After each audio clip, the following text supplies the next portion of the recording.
औज़ुबिल्लाहि बिस्मिल्लाहिर्रहमानिर्रहीम। दोस्तों, आज की जो वीडियो है ये जॉब के हवाले से है। अगर आप लोग गन चलाना जानते हैं यानी कि बंदूक चलाना जानते हैं तो आपके लिए जॉब है। 28 से 30 हज़ार रुपया माहाना सैलरी आपको मिलेगी। तलीम आपकी कम से कम मैट्रिक होनी चाहिए, क्वालिफ़िकेशन मैट्रिक लाजमी है। और ड्यूटी टाइमिंग की बात करें तो 12 घंटे आपको ड्यूटी देनी पड़ेगी। 28 से 30 हज़ार रुपया माहाना सैलरी होगी। 1 साल का आपका कम से कम एक्सपीरियंस होना चाहिए, किसी जगह का भी आपका जॉब के वाले से किसी जगह का भी एक्सपीरियंस होना चाहिए, सिक्योरिटी गार्ड का या एनीथिंग जिसमें आपको एक लेटर मिला हो, एक्सपीरियंस लेटर मिला हो। ये लेटर लाजमी है, इसके अलावा आपको जॉब नहीं मिलेगी। सैलरी बहुत अच्छी है, 28 से 30 हज़ार रुपया। और 2-3 महीने बाद उन्होंने आपको देखना है, अगर आप अच्छे तरीके से चले तो आपकी सैलरी बढ़ा के 40 हज़ार तक भी कर देंगे।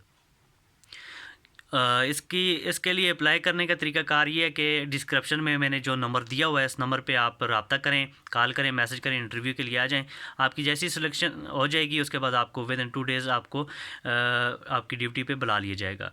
तो बहुत अच्छी जॉब है। जो भाई करना चाह रहा है तो नंबर पे लाजमी रब्ता करें। बहुत शुक्रिया। अल्लाह हाफ़िज़।